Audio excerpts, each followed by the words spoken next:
नमस्ते जय जगन्नाथ। चलतु देखा चिकेन बिरयानी केमती तैयारी होची।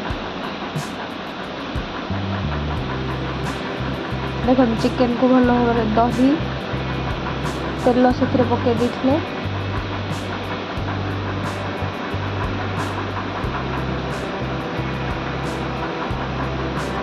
लेंबू टे चिपुड़ी दबा।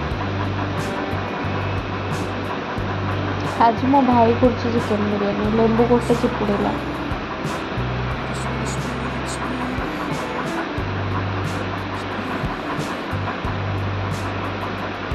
से कौन कौन मसला पकेबे देखो चिकेन बिरयानी मसला दालचीनी पाउडर रुचिर चिकेन मसला काश्मीरी चिली पाउडर मैरिनेशन में लुण पकईदबा। लुण पकईला हल्दी पकईदबा टिके हल्दी काश्मीरी रेड चिली जहाँ जहाँ मसला आनी सब पकईदबा।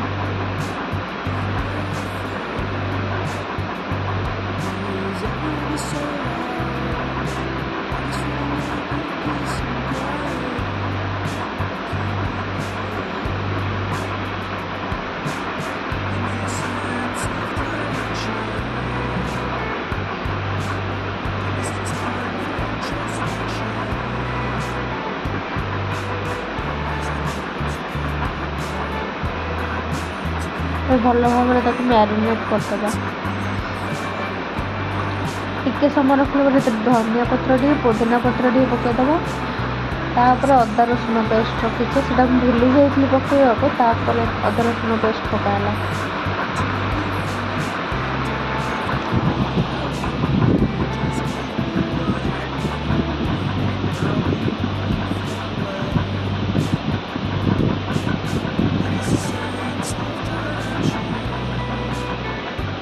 ये मैं पियाज चोपा छड़े रखी भल भाव में काटी देखा।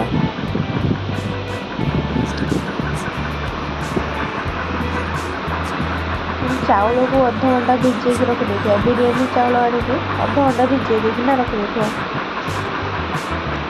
पियाज सर सर कर काटी धनिया पत्र पुदीना पत्र भी काटी रखी तेल गरम कले पियाज छाणी आग रखीदबा।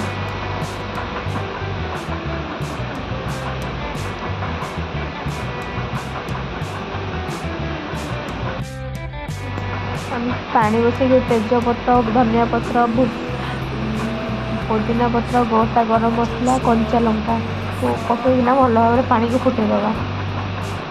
गोटे पियाज को छाणी रखीदे काजू किशमिश भी भाजिक रखीदे से तेल पियाज गोटा गरम मसला तेजपत्र पकईकि टिके भाजीदबा।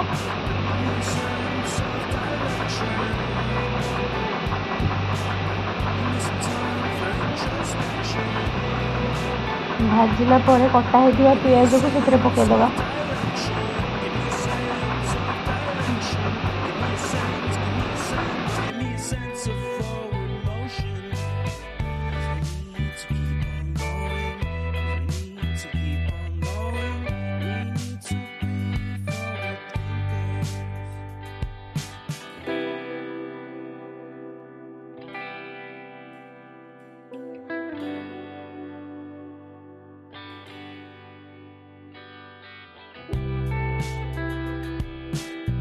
ये देखो पानी बहुत भल भाव में फुटी जाइए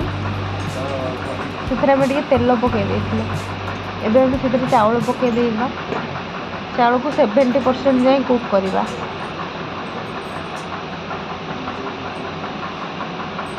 भल भाव में गोटे घोड़ेदवा प्लेट गोटे पियाज देखो भाजी आसला।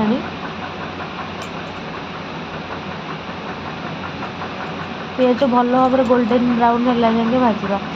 तापर ये जहाँ जहाँ मसला नहीं आम रखी से मसलार यूज करवा।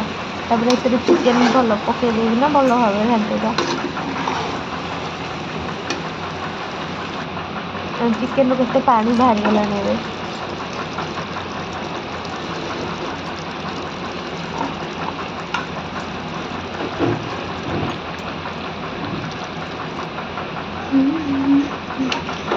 चिकेन को भल भाव में कषिदबा।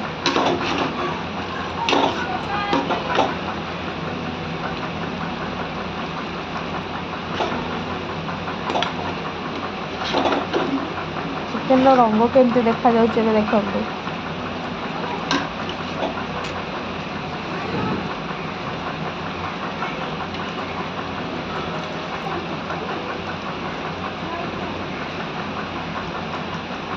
ଚିକେନର ପାଣି ବି କେତେ ମରି ଆସିଲାଣି, ଖାଲି ଗ୍ରେଭି ଏବେ ଅଛି।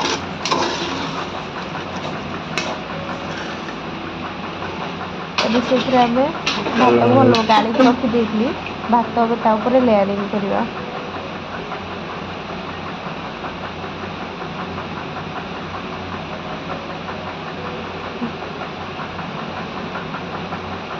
ଭାତ ପକାଇଲା ପରେ ଛଣା ହେଇଥିବା ପିଆଜକୁ ଭଲସେ ପକାଇଦେବା।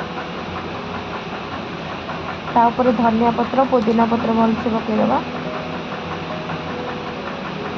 ସେଥିରେ ମୋ ଭାଇ କ୍ଷୀର ବି ଢାଳିଥିଲା, ମୋର ସୁଟିଂ କରିବାକୁ ମନେ ନାହିଁ। ଭଜା ହେଇଥିବା କାଜୁ ଆଉ କିସମିସ୍ ପକାଇଦେବା। ତାପରେ ଗୁଆ ଘିଅ ପକାଇବା।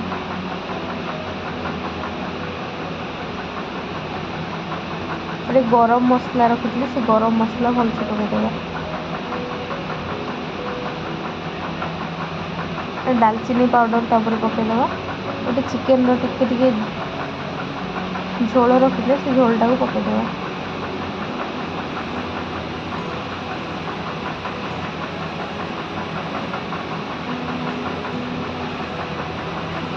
ଦେଖନ୍ତୁ କେମିତି ଦେଖାଯାଉଛି।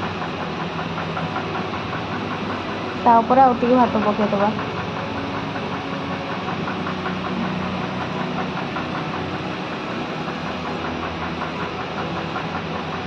ଭାତ ଉପରେ ପୁଣି ଧନିଆ ପତ୍ର ପୋଦିନା ପତ୍ର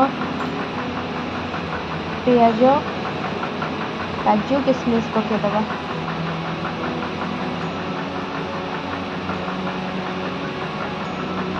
ପକାଇକି ସେଥିରେ ଟିକେ ଗରମ ମସଲା, ଟିକେ ବିରିୟାନୀ ମସଲା ଆଉ ଗୁଆ ଘିଅ ପକାଇଦେବା।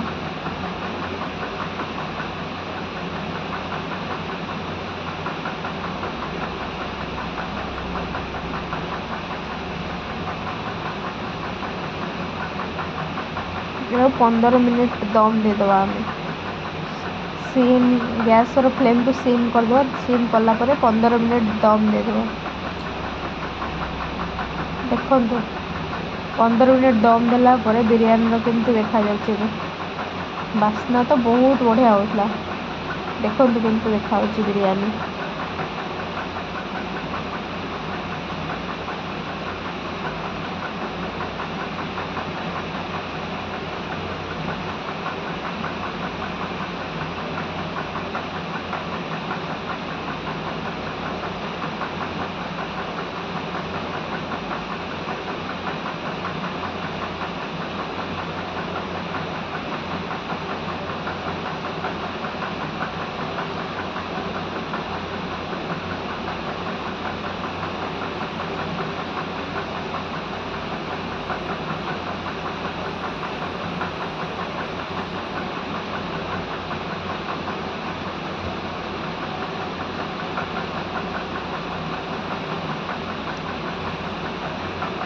ଭଲ ଭାବରେ ତାକୁ ଘାଣ୍ଟିବା। ତାପରେ ଦେଖନ୍ତୁ କେତେ ସୁନ୍ଦର ଦେଖାଯିବ ଚିକେନ୍ ବିରିୟାନୀ। ଖାଇବାକୁ ବି ବହୁତ ଟେଷ୍ଟ ହେଇଥିଲା।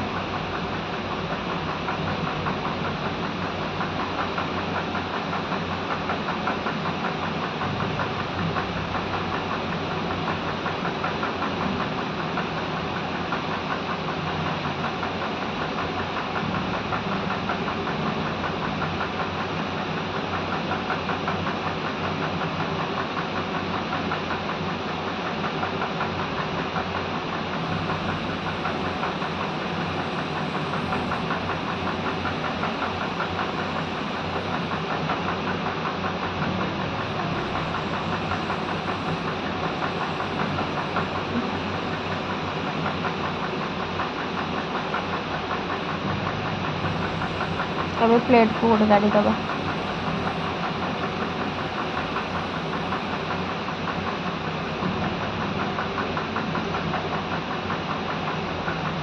ଦେଖନ୍ତୁ କେମିତି ଦେଖାଯାଉଛି ଡେଲିସିୟସ୍ ଚିକେନ୍ ବିରିୟାନୀ।